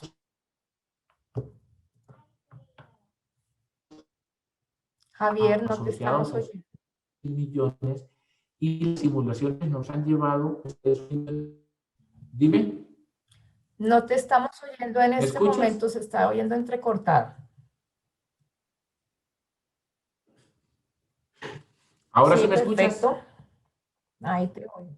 Bueno, entonces decía que las simulaciones que hemos hecho apuntan a que en el año 2025, cuando estos 100 millones se consoliden, los rendimientos asociados a esos 100 millones de pesos van a ser suficientes para pagar el impuesto de esos 100 millones de pesos. Lo cual significa que el 31 de diciembre esta persona se va a quedar mínimo con los 100 millones de pesos completos, diferentes si se consolidaran este año, porque como lo vimos en el ejercicio, de esos 80 millones solamente se quedará con 50 porque va a tener que pagar impuestos. Esto es lo mínimo que podíamos hablar en un plan de ahorro corporativo, diferir el impuesto, pero podría incluso llegar a través de una adecuada planeación tributaria, que cualquier consultor nuestro, cualquier agente comercial, cualquier financial plan nuestro, le puede explicar con más detalle, podría incluso el 31 de diciembre de 2025 llegar a que esos 100 millones de pesos se vayan consolidando y se ahorre el pago del impuesto, es decir, que no ni siquiera pague el impuesto sobre esos 100 millones de pesos, incluso ni sobre los rendimientos, pero también, reitero, eso obedecería a una adecuada planeación tributaria y tendríamos el tiempo para hacerla, porque estamos hablando que estamos hoy parados en el 2020 y este plan de ahorro corporativo, estos 100 millones se van a consolidar en el 2025, lo cual nos está dejando con la posibilidad de hacer una planeación tributaria en estos 4 años que harían falta para que se consoliden esos dineros en cabeza del trabajador. Como resumen de todo esto que he visto, pues podemos hablar de algunos efectos tributarios para el empleador, cuáles son los efectos tributarios para el empleador y cuáles son para el trabajador. El empleador, ¿qué es lo que tiene que hacer en el momento de la constitución del plan de ahorro corporativo? Que tiene que definir a través de un contrato cuáles son las personas beneficiarias de ese plan de ahorro corporativo. 2, en virtud del artículo 126-1 del Estatuto Tributario, desde el mismo momento en que coloque estos dineros a favor de sus trabajadores, serán un gasto contable y un gasto fiscal. Y 3, en algunas circunstancias y por alguna circunstancia esos dineros retornan a la compañía, pues se genera la figura de una recuperación de un gasto, lo cual significa que la compañía en el año en que recupere esos dineros serán un ingreso contable y un ingreso fiscal y por lo tanto sujetos al impuesto de renta. Para el trabajador solamente tiene efecto tributario o será ingreso tributario en el año en que se cumpla la condición para que esos dineros se consoliden. No están sujetos, hasta tanto no se consoliden, no están sujetos a ninguna certificación tributaria. Nosotros, en las certificaciones tributarias que les entregamos, esos dineros no van a aparecer porque todavía no se ha cumplido la condición. Y por la misma circunstancia, no serán objetos de reporte de medios magnéticos a la administración tributaria, sino hasta cuando se cumpla la condición para que esos dineros se consoliden. No sé si tengan alguna inquietud, alguna duda, Adriana. Sí, Javier, tenemos varias preguntas en nuestro chat y vamos a empezar preguntándote cómo nos puedes confirmar en este momento quiénes son partícipes de PAC, quiénes pueden ser partícipes de PAC.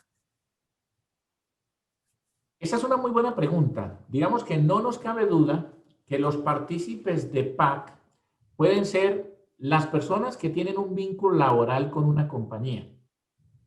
Sin embargo, nos ha ayudado mucho una sentencia del Consejo de Estado del año 2011, donde la sentencia concluyó que los beneficiarios de un plan de ahorro corporativo pueden ser también los socios de la empresa con contrato de trabajo o con contrato de prestación de servicio. Entonces, un socio de una compañía que decida constituir un plan de ahorro corporativo, no necesariamente el socio debe tener un vínculo laboral, sino con el hecho de que haya un contrato de prestación de servicios es suficiente para gozar del beneficio tributario. Y gozar del beneficio tributario es tratamiento tributario para la empresa, que sea un gasto deducible, tratamiento tributario para el socio, que pueda diferir el pago del impuesto o incluso no pagar impuesto.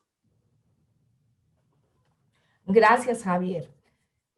Nos preguntan también que a nivel de aportes frente a los partícipes del PAC, ¿cómo se maneja esa simetría entre ingreso y el aporte que se hace en el PAC? Sí, digamos que, creo por qué hacen la pregunta, y es que como norma general, el artículo 107 del Estatuto Tributario establece cuáles son los requisitos para que un gasto sea deducible. Y básicamente un gasto debe cumplir 3 requisitos. 1, que tenga relación de causalidad con la actividad generadora de renta. 2, que sea necesario. Y 3, que sea proporcionado. Nosotros creemos que la norma del artículo 126-1 es una norma especial. Y esa norma especial obedece a un máximo de hasta 3.800 VTs. Entonces, creería yo que si bien es cierto, en todos los gastos hay que tener en cuenta estos 3 requisitos, necesidad, causalidad y proporcionalidad, yo creería que por aplicación del artículo 126-1, sobre cualquier trabajador se puede hacer un aporte PAC equivalente a 3.800 VTs, que son 135 millones de pesos, reitero, porque esa es una norma especial. Javier, en el momento en que se consoliden los aportes, ¿cuál es el tratamiento que debe darle el partícipe a manera tributaria? Ok, decíamos nosotros, decía en lo largo de esta charla, que los planes de ahorro corporativo solamente tienen efectos tributarios cuando se cumpla la condición definida en el plan. Si la condición es que esos dineros se consolidan si el trabajador, ejemplo, está vinculado con la empresa al corte del 31 de diciembre de 2025, por mencionar solamente una condición, porque tenemos muchísimas,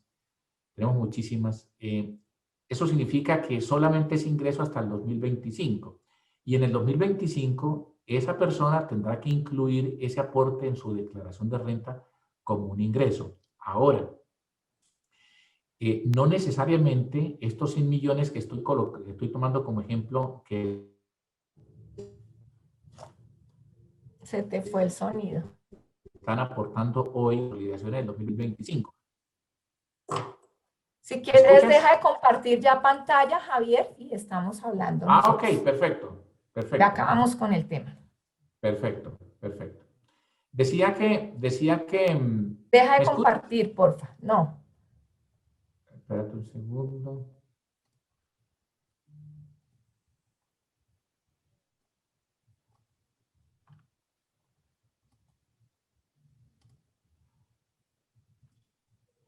Listo, perfecto, ¿Listo? Javier. Ya Bueno, puedes continuar. sí, no, decía que no necesariamente esos 100 millones de pesos que estamos hablando, que estoy tomando como ejemplo, se tienen que consolidar en el mismo año. Si la forma de consolidación es que...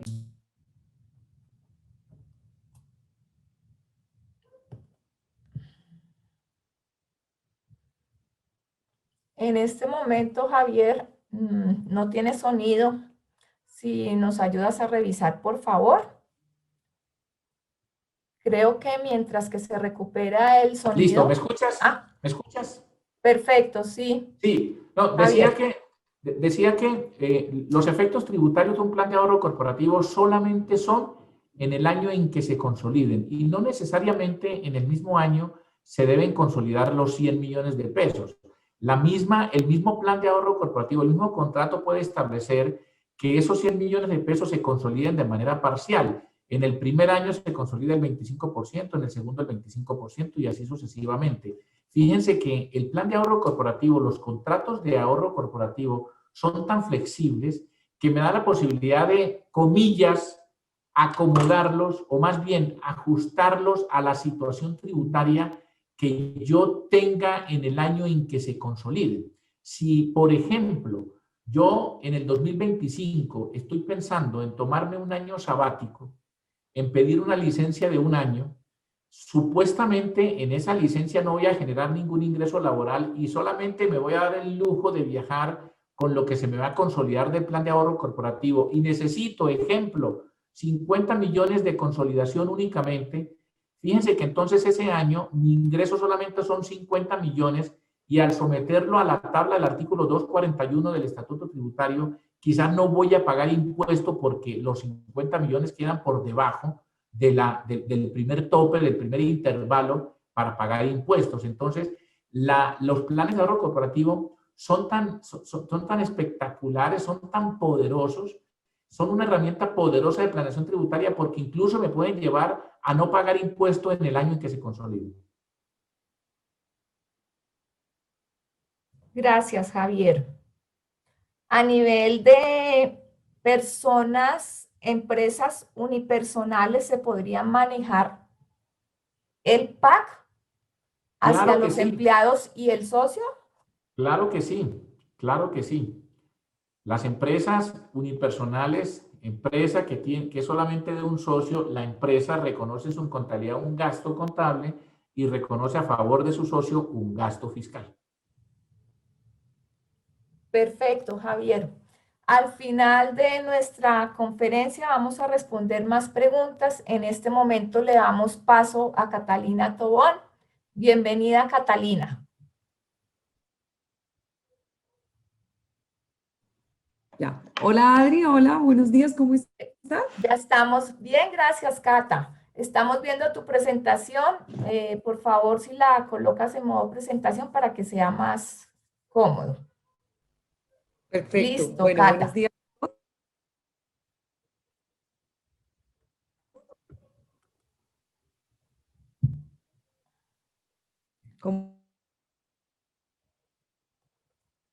Cata, no te oímos. Voy a quitar mi video para mejorar el internet.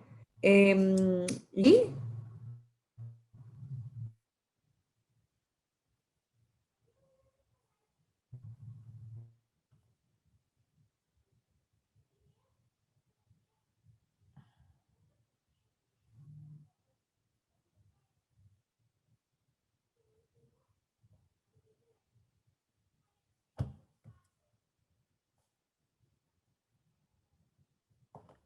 Cata, no te escuchamos. Vemos tu presentación, pero no te escuchamos. ¿ahí me oyes? Es que parece que se fue la luz. ¿Ahí me oyes? Sí, te estoy oyendo, Y listo. pero no vemos tu presentación. Ay, bueno, voy a volver a compartir. Segundo.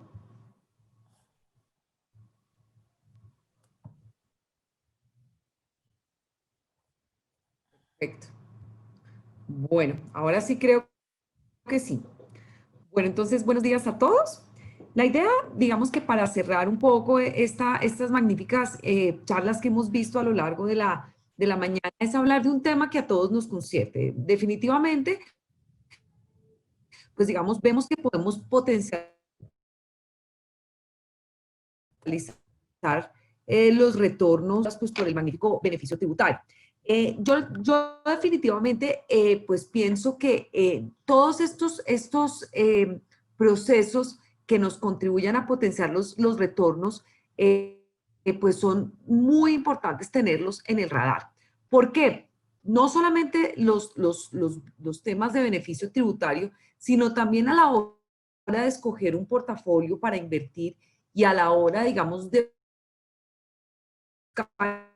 herramientas, pues tenemos que tener en el radar, pero no es claro la forma en que hay que diversificar y no es claro cómo se diversifica. Entonces, lo primero es tener en el radar que pues el panorama global cada vez es de mayor incertidumbre, no solamente en materia económica, sino en materia política, en materia sanitaria, y básicamente pues esto implica elevados niveles de volatilidad en los mercados financieros, que con un nivel pues también de liquidez global sin precedentes, que es producto de esas políticas, pues hace que los retornos o la compresión de retornos sea cada vez mayor. Entonces, en ese sentido, la diversificación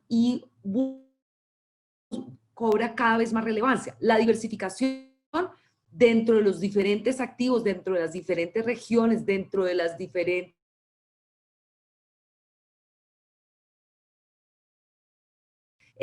factores y también la búsqueda creativos de cómo potenciar esos retornos, porque cada vez los de retornos. Cata, qué pena contigo. Digamos, no sé. Hola. Es que ¿No me oyes? necesitamos que cierres tu cámara porque se está entrecortando. Yo la tengo cerrada. No, está abierta. Sí, pues acá me dice que no puedo, que you cannot start video. Ya, listo, perfecto. O sea, me aparece cerrada, Adri. Ya acabamos de cerrarla. Sí, dale.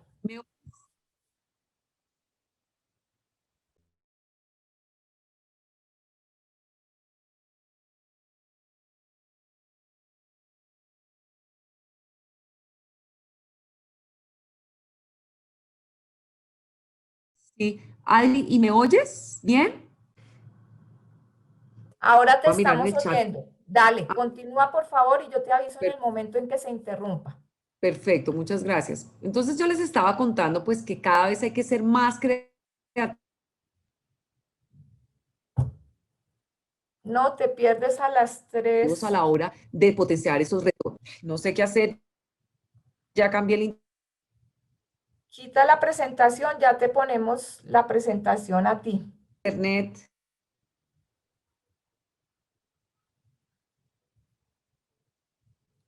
Porque sí es más cómodo para mí.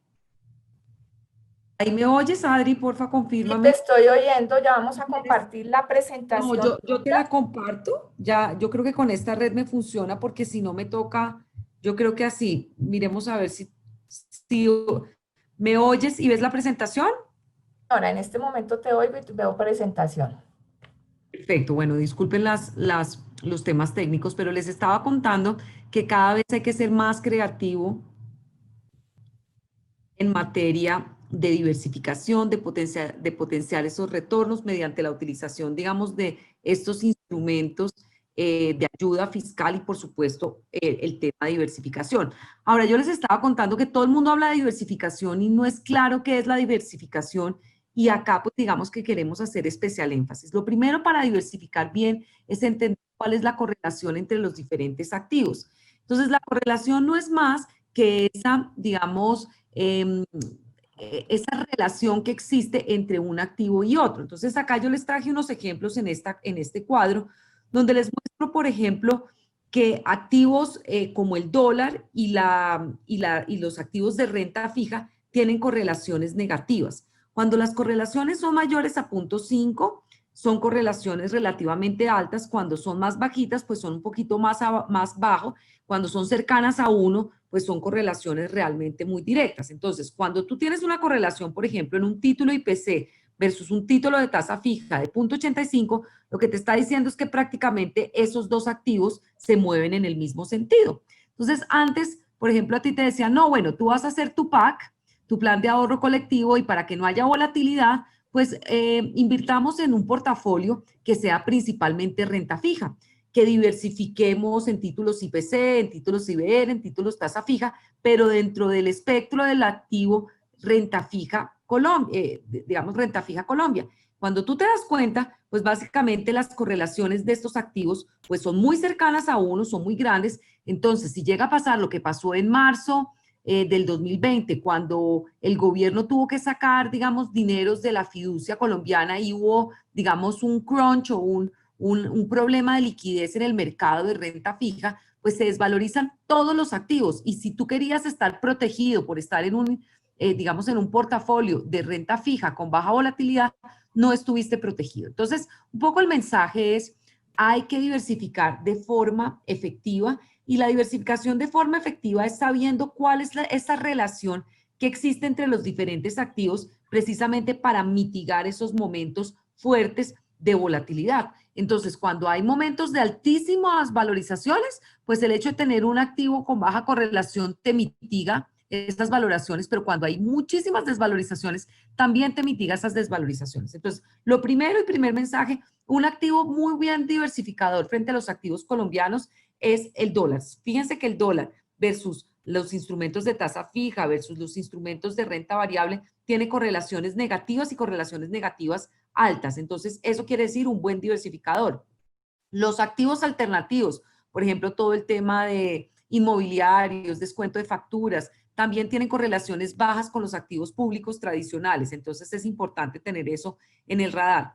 El oro, por ejemplo, el oro es un commodity que tiene correlaciones bajas con los principales activos, digamos, tradicionales. Entonces, primer mensaje, digamos, no solamente tenemos que tener en el radar instrumentos que nos suavicen la carga impositiva, sino a la hora digamos, de invertir o de utilizar estos instrumentos, tenemos que utilizar o buscar asset allocation o estructuras de portafolios que tengan adecuados niveles de diversificación con el fin de optimizar esa relación riesgo-retorno y potenciar esos retornos de largo plazo. Entonces, ese es el primer mensaje importante que les quiero decir. Ahora, también importante para que lo tengan en el radar.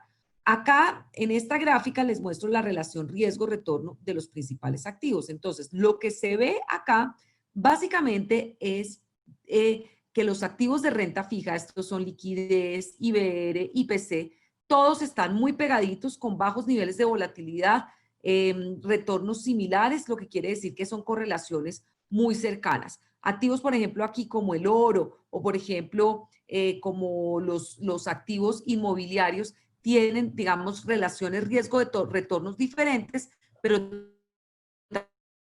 también te ayudan y te contribuyen a ese proceso Ahora, yo les hablé al principio de un tema de la compresión de retornos. ¿Y a quién me refiero con la compresión de retornos? En un mundo donde los bancos centrales no han hecho sino inyectar liquidez y básicamente estamos en niveles de liquidez sin precedentes, los retornos han tendido a comprimirse. Entonces, acá pues básicamente la escala es una escala pues relativamente amplia, entonces acá tú no logras magnificar ese proceso de compresión de retornos, pero básicamente las barritas naranjas son los retornos promedio de 10 años y las barritas verdes es el retorno en el último año. Entonces voy a empezar de derecha a izquierda. Entonces acá hay un portafolio, digamos, líquido. En su historia versus lo que está rentando hoy son más o menos 70 básicos por debajo de su promedio histórico.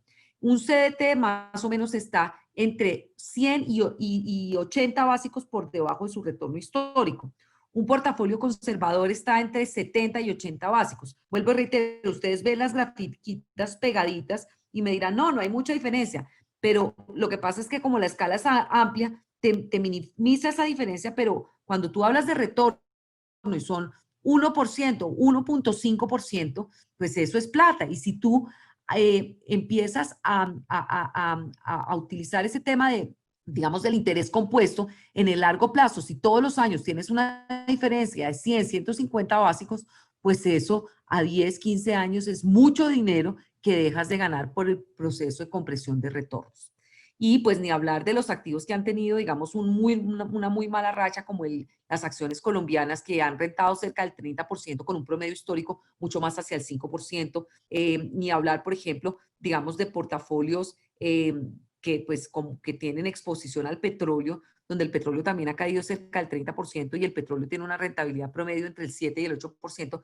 Entonces, acá en esta gráfica y un poco sacando conclusiones. Entonces, número uno, hay que utilizar instrumentos que me ayuden a optimizar mi parte tributaria para que me potencien mis retornos. Una vez tenga claro la utilización de esos instrumentos, debo escoger portafolios que me ayuden o que sean muy consistentes en el proceso de diversificación para poder potenciar esa relación riesgo-retorno de largo plazo. ¿Por qué? Porque precisamente les estoy mostrando acá que definitivamente la compresión de retornos es un hecho y simplemente este proceso no va a parar. En la medida en que haya menor crecimiento global, es que haya altísima liquidez global, básicamente vamos a tener los inversionistas del mundo buscando mantener esos retornos yendo hacia activos emergentes, hacia activos como Colombia, lo que hace que aumente la demanda, digamos, de esos bonos, aumente el precio, pero disminuya la tasa y eso hace que las causaciones estructurales de los bonos sean cada vez más bajitas. Solamente aquí para darles un ejemplo, en el 2016 un bono a 10 años de Colombia estaba en 6.90. Hoy el mismo bono está hasta 5.80, 5.70 y el próximo año se espera que ese mismo bono esté alrededor del 5%. Entonces, realmente la compresión de retornos seguramente va a seguir. Y si hablamos, por ejemplo, de lo que pasaba, digamos, con la inflación, pues la inflación hace unos años era alrededor de 5.75, este año posiblemente cierre en 1.8 y el próximo año, si nos va bien, tendremos una inflación del 3%. Entonces, claramente esos menores niveles de tasas, digamos, nominales, pues también se ven en menores niveles de tasas reales. Y hablemos también, digamos, de la tasa del Banco de la República. Hace unos años la tasa del Banco de la República era 7.5, hoy en día es 1.5%. Entonces, eso ejemplifica esa compresión de retornos que se da a todo nivel y que hace parte de una política monetaria expansiva en un entorno donde básicamente, pues tras la crisis sanitaria, los bancos centrales del mundo han tenido que bajar sus tasas de referencia a mínimos y claramente, pues eso se ve en los retornos de los activos. Ahora ustedes me preguntarán, no, y cuando suban la inflación seguramente los retornos nominales tendrán a subir, posiblemente algo, pero en la medida en que haya mucha liquidez global, pues esos retornos se van a mantener bastante comprimidos y eso es muy importante dejarlo sobre la mesa y tenerlo muy claro a la hora de seleccionar los portafolios. Ahora, este año, pues básicamente los activos de mayor riesgo, las acciones, han mostrado pues un dinamismo, particularmente en Estados Unidos, bien. La renta fija colombiana, ustedes me dirán, no, pero la renta fija colombiana este año ha rentado entre el 7 y el 8%, le ha ido muy bien. Claro, pero eso está relacionado con temas de valoración. Pero cuando tú, digamos, vas a lo que realmente te causa el papel en un día donde no haya valoración, pues básicamente esa compresión de retornos pues se ve claramente ejemplificada. Y de hecho, pues si tú lo ves gráficamente, si ustedes los ven gráficamente, hace un año un título de test tasa fija de corto plazo te estaba rentando el 5, este año te está rentando el 2, y eso pues hace parte de la compresión de retornos y se ve mucho más claro, digamos, en la deuda privada. Estas son las curvas de deuda privada que un papel de deuda privada tasa fija te llegó a causar y a rentar cerca del 4.55%. Hoy en día eso está al 1.5, 1.8. Entonces eso también ustedes lo ven cuando, por ejemplo, van a negociar un CDT con un banco. Antes un CDT en un banco se lo llegaron a pagar al 6, al 7%, hoy si les va bien les dan el 2%. Y así sucesivamente. Eso es lo que se llama el proceso de compresión de retorno y por eso estoy haciendo mucho énfasis en eso, porque cada vez es más, digamos, más difícil y hay que ser cada vez más estricto con esos temas de diversificación y optimización tributaria para poder obtener los retornos adecuados. Y de hecho la premisa básica es la importancia de batir la inflación.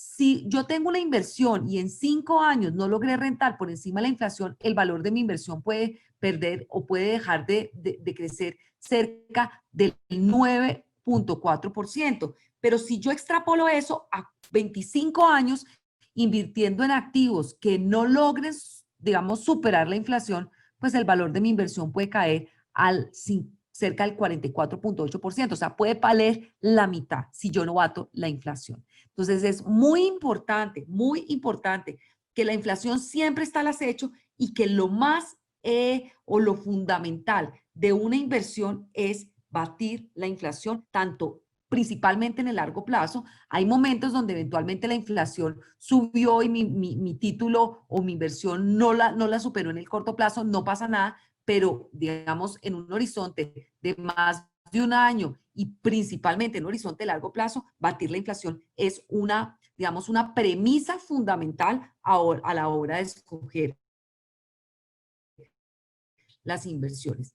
Siguiendo con el tema de los retornos, pues acá yo les traje un ejercicio de retornos, digamos, de tasa fija, donde básicamente la expectativa de retornos de aquí a un par de años en tasa fija puede ser alrededor del 3,5-4% en promedio versus, digamos, un escenario alcista hace unos años donde veíamos rentabilidades de estos instrumentos del orden del 9%. Ahora, hay momentos negativos, pero en principio se esperaría que estos niveles pues lleguen a más o menos entre 3,5 y 4%. Y no solamente es un tema para la deuda pública, pasa también igual para la deuda privada. Se esperan retornos mucho más hacia el 3,5, 4% desde niveles promedio, más hacia el 7%. Y cuando hablamos de la renta variable, acuérdense que la renta variable está relacionada con la capacidad de generación de flujo de caja de las empresas, con la capacidad de generación de dividendo para el inversionista. Y si el crecimiento económico está pues bastante contenido, pues básicamente lo que vamos a ver es que definitivamente los retornos de la renta variable también van a ser más bajitos. Entonces, para la renta fija internacional se esperan retornos entre el 6 y el 7%, para la renta fija local entre el 8 y el 9%, y para la renta variable emergente, pues podrían llegar incluso a 10%, pero también podrían estar entre el 7 y el 10%. Entonces, esa compresión de retornos no solamente se da para la renta fija, sino también se da para la renta variable. Y ni hablemos de los instrumentos líquidos, que eran los que yo les hablaba al principio. La expectativa de retorno de un instrumento líquido va a estar entre 1,5 y 1,8, muy cercano a la inflación.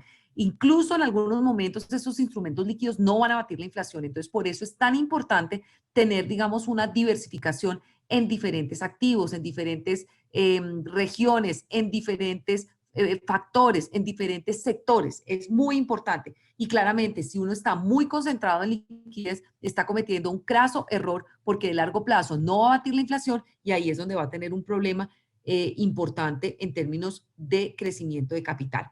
Y por supuesto, digamos, en este ejercicio y en este espacio, yo no puedo dejar de hablar del concepto del interés compuesto y aquí la importancia, digamos, cuando yo quiera establecer mis planes de ahorro colectivos, mis procesos, digamos, de ahorro, pues básicamente yo tengo que utilizar el tiempo a mi favor. Y aquí pues simplemente yo sé que se ve acumulada estas grafiquitas, pero mostrarles un poco el ejercicio de una persona que empieza a ahorrar desde joven, digamos, un aporte, y acá pues puede ser 3 pesos o 3 millones, como lo quieran ustedes analizar, hablemos de 3 millones, y desde muy joven ahorra todos los años 3 millones de pesos, un aporte de 3 millones de pesos, que al cabo, digamos, de 20 años, pues tiene un saldo del orden de 100 millones. ¿Cómo obtuvo ese saldo? Pues básicamente haciendo los aportes y básicamente con el interés compuesto. El primer año obtuvo 3.23, el primer año puso 3.23, 3 millones, el otro año puso otros 3 millones 23, tenía 6 millones 59, esos 6 millones 59 le generaron intereses adicionales a los aportes, y los intereses fueron generando interés, concepto del interés compuesto. Entonces,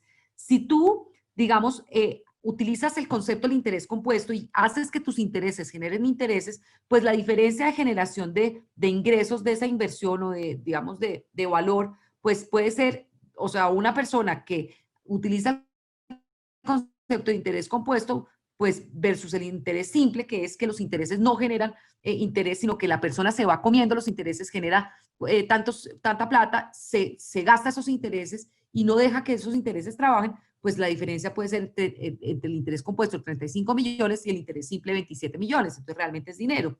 Y este es el poder del interés compuesto, pero el poder del interés compuesto en el tiempo. Porque además, si esa persona, por ejemplo, no hizo esos ahorros de 3 millones durante 20 años, pues le tocó los últimos 10 años prácticamente triplicar ese ahorro. Entonces ya no son 3 millones de pesos, sino 8 millones de pesos para lograr el saldo de 100 millones. Claramente el interés compuesto le aplica acá, pues si lo compara con interés simple, son 17 millones versus casi 20 millones, pero básicamente pues le costó prácticamente un ahorro de 3 veces lo que hubiera ahorrado si hubiera ahorrado juicioso durante 20 años, que uno dice, uy, eso es muchísimo. No, eso no es, o sea, el tiempo pasa a toda velocidad, y ahí la importancia es tomar acción ya. O sea, si yo puedo empezar mis planes de ahorro, así sea con 3 millones, con 3 pesos, con 300.000 pesos, no importa, es hacerlo ya, porque cualquier segundo, cualquier minuto de tiempo que yo esté perdiendo es interés compuesto que estoy perdiendo, y eso es fundamental hablarlo, fundamental tenerlo en el radar, porque no solamente es el poder del beneficio tributario, sino el poder del tiempo. Y por supuesto, si yo me gasté más tiempo y entonces ya no lo hice en 10 años, sino posiblemente solamente necesité, pude hacerlo durante 5 años, pues básicamente acá me tocó, pues, digamos que un ahorro anual ya de 17 millones de pesos para poder lograr ese mismo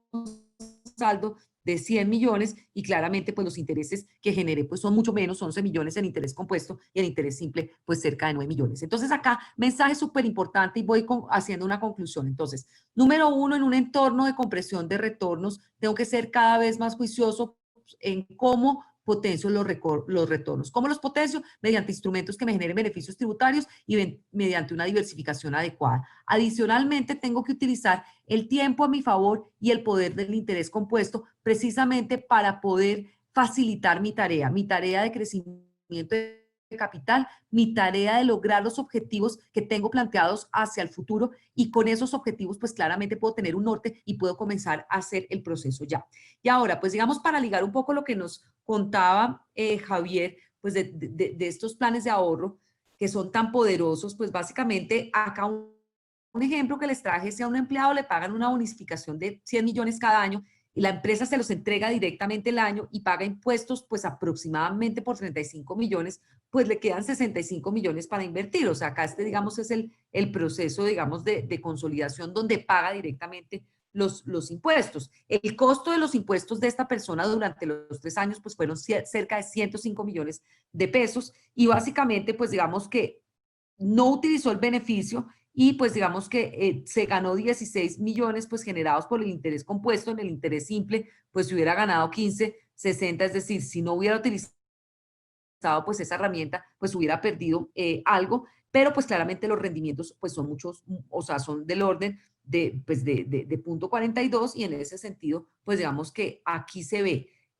pues que si tú tienes que pagar los impuestos de una vez, pues no potencias ese tema del interés compuesto. Ahora, si tú, digamos, empiezas y dices, el cliente consolida usando el PAC y envía 100 millones de pesos durante 3 años, no paga el impuesto todavía para optimizar los 135 millones de impuestos hasta el momento en que los usará, pues ahí te das cuenta que la herramienta es súper poderosa, porque pues primero, digamos, dilatas el pago de los impuestos, entonces pues básicamente pues tendría a los 4 años 24.5 millones frente a los 16 millones al combinar PAC con el interés compuesto. Entonces acá es una herramienta muy poderosa porque dilata el pago de los impuestos, pone a trabajar pues la plata, digamos, del gobierno y básicamente pues logra unos intereses pues interesantes de 24.65 millones y pues básicamente ahí ayuda a suavizar o dilata el pago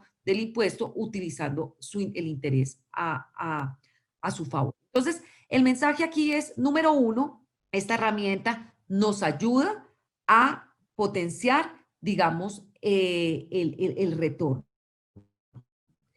Si yo uso el PAC, puedo obtener, digamos, prácticamente el doble de los retornos que, digamos, que tendría si no utilizo la herramienta del PAC. Entonces, aquí, digamos, puedo ejemplificar no solamente el poder del interés compuesto en el tiempo, sino el poder del interés compuesto mezclado con el PAC. Entonces, ese es un factor muy importante para tener en el radar. Y ya a la hora, digamos, ya para ir cerrando, a la hora yo ya de utilizar estas herramientas, pues básicamente yo tengo que ver, digamos, cómo se va a dar ese proceso, digamos, de diversificación. Y esto lo muestro acá, digamos, con esta gráfica de relación riesgo-retorno, donde básicamente muestro, si yo tengo un portafolio que está muy concentrado en un activo, por ejemplo, renta fija, fíjense que el potencial de retorno está mucho más hacia el 3%. Con el interés compuesto yo puedo crecer eso y con la utilización del beneficio tributario yo puedo crecer esto, pero claramente estoy muy concentrado en un instrumento que es renta fija. Si yo le incluyo un poquitico de acciones y un poquitico de dólar, yo ya puedo obtener un retorno mucho más hacia el 4% que puedo potenciar adicionalmente con el plan de ahorros y digamos con el beneficio tributario y ya pues claramente obtengo una mejor rentabilidad. Pero si yo aún soy más juicioso con la diversificación y digo, no solamente voy a invertir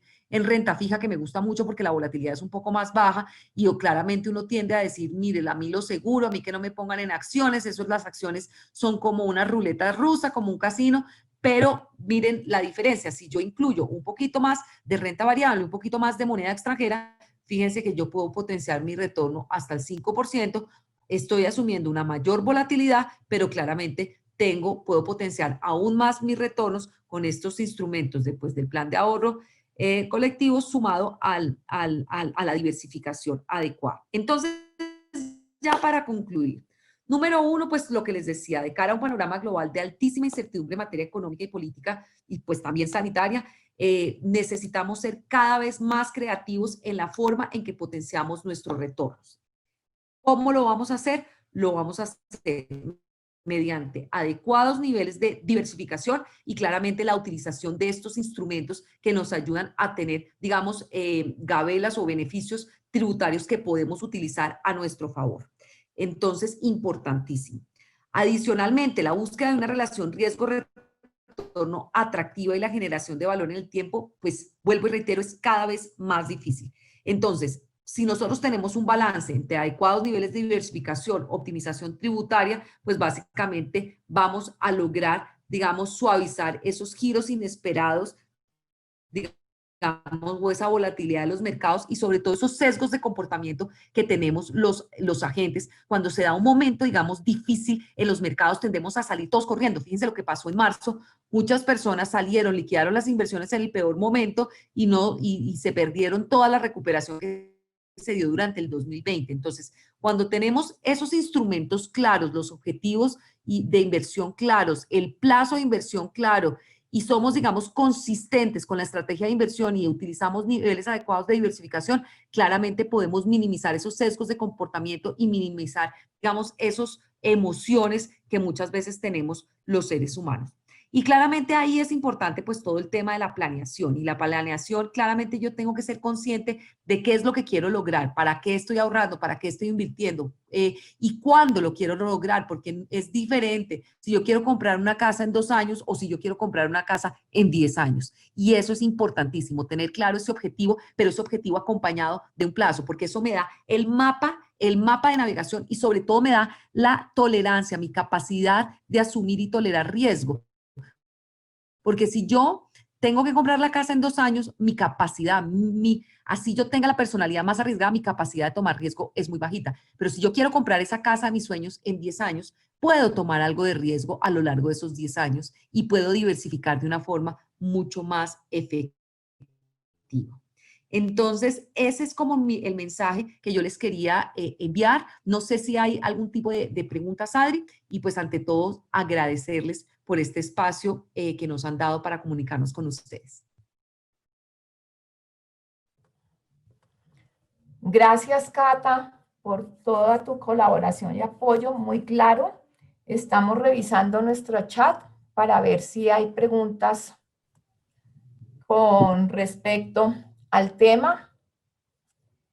En este momento nos siguen preguntando un poco y invitaría también a Leonardo y a Javier a que abran sus micrófonos para ir contestando algunas preguntas que nos aparecen hacia todos. En un momento nos hablan de que si se puede combinar el artículo 73 y 311 para la venta de activos. Perfecto, Adriana. Sí, se pueden usar los dos. Son artículos diferentes. El 311 es para la casa habitación y el otro es para incrementar, tomar el avalúo catastral o tomar unos índices adicionales. Entonces sí, se pueden usar los dos al tiempo. No son excluyentes.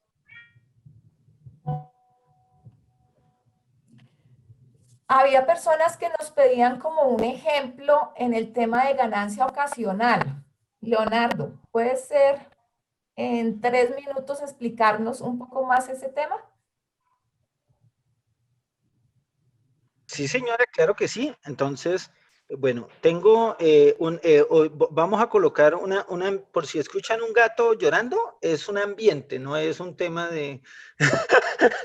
Es a propósito, ¿oye, Diana? No es... No, no sé. No es acá, no es acá. Yo no tengo mascotas. Es que mi gato se estresa porque el de enfrente le da duro, entonces cada vez que lo ve llora. Entonces, Bueno. entonces vamos a hablar de ganancia ocasional. Y para hablar de ganancia ocasional, pues vamos a decir que un ejemplo sencillo, como tú lo dices, en 3 minutos, entonces vamos a decir que ella ocurre cuando hay venta de activos fijos.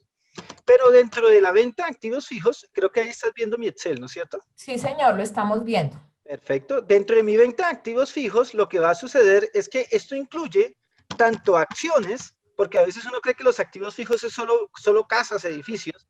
Entonces incluye acciones, incluye propiedades, incluye vehículos, puede incluir también venta de intangibles. Bueno, dependiendo de lo que yo esté vendiendo, acciones, propiedades, vehículos intangibles, y básicamente la ganancia ocasional, que aparentemente es mala, a veces termina siendo buena, porque la ganancia ocasional en muchas ocasiones es una tarifa más baja que la renta ordinaria. Cuando yo vendo un activo fijo, si llevo más de 2 años con él, no pago por renta ordinaria, sino por ganancia ocasional.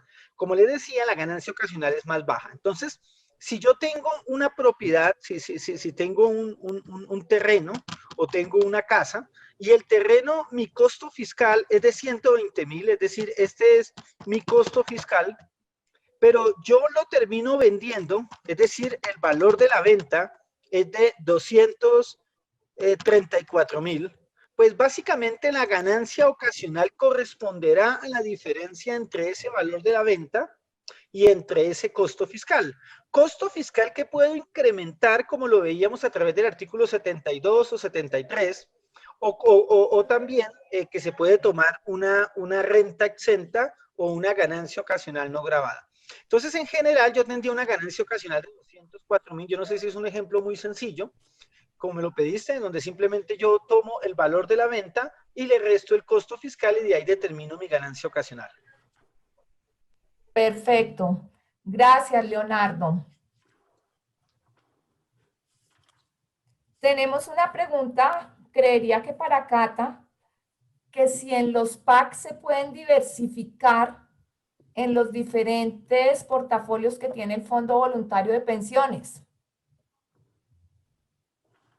Claro que sí, Adri. La respuesta es sí. Digamos que tú lo que hay que tener muy claro es el horizonte, el objetivo de inversión, digamos, de los participantes y, digamos, su capacidad de asumir riesgo, y eso es lo que se denomina tradicionalmente el perfil de riesgo. Entonces, digamos que somos parte de una empresa y es gente relativamente joven que quiere ahorrar para complementar su pensión, entonces tiene un objetivo de inversión que tiene una capacidad, un plazo relativamente adecuado, 10, 15 años podría ser, y en ese orden de ideas, la capacidad y la tolerancia de riesgo de ese grupo de partícipes es relativamente alta. Entonces aquí la idea es buscar un portafolio diversificado que tenga una participación importante, no solamente en activos de renta fija, sino también que tenga activos de renta variable, activos alternativos, que tenga una exposición al tipo de cambio y en general que sea altamente diversificado para que el crecimiento del capital pueda ser el adecuado a lo largo del tiempo con ese objetivo de 10, 15 años y que claramente se logre no solamente batir la inflación, sino crecer el capital de forma adecuada para lograr un complemento a la pensión que sea interesante.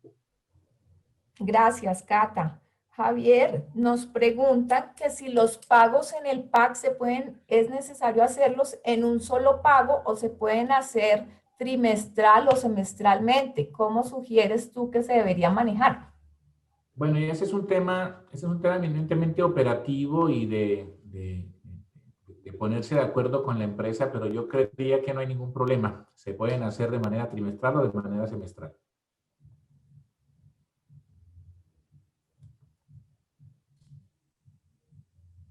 Gracias, Javier.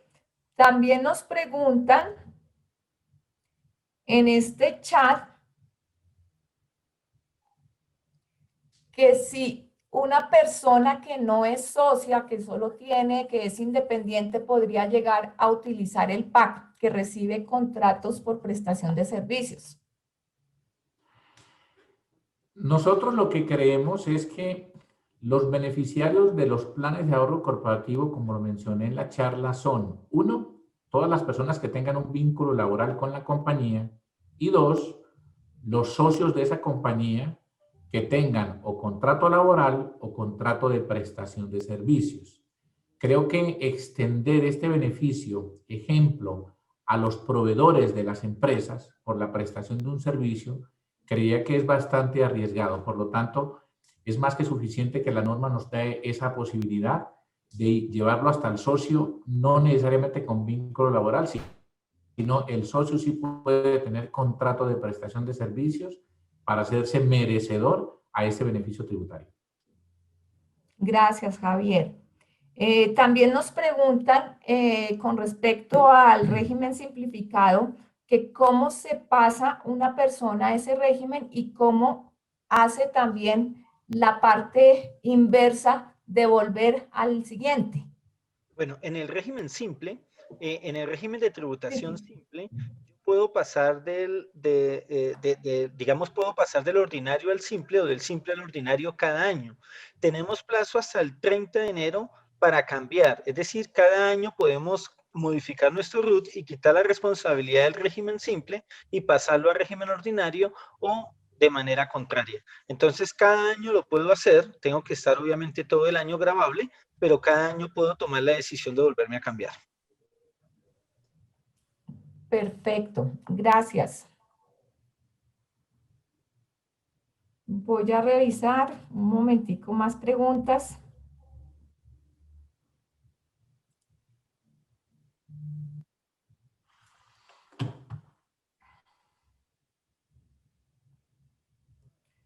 No, creo que por el momento no tenemos más preguntas en el chat en este momento y cumpliendo con nuestra cita, pues definitivamente queremos agradecer primero que todo a todos los que participaron en este chat, nuestros speakers, nuestros conectados, nuestros invitados en su participación. Mil gracias. Recuerden que si tienen más dudas pueden contactar a los Financial Planners que los invito a esta charla y ahí podremos acercarnos un poco más a conocer profundamente de los PAC, los planes de ahorro corporativo. Mil gracias a Cata, a Leonardo y a Javier por su participación y de nuevo nos veremos en una próxima oportunidad. Muchas gracias a todos por su asistencia.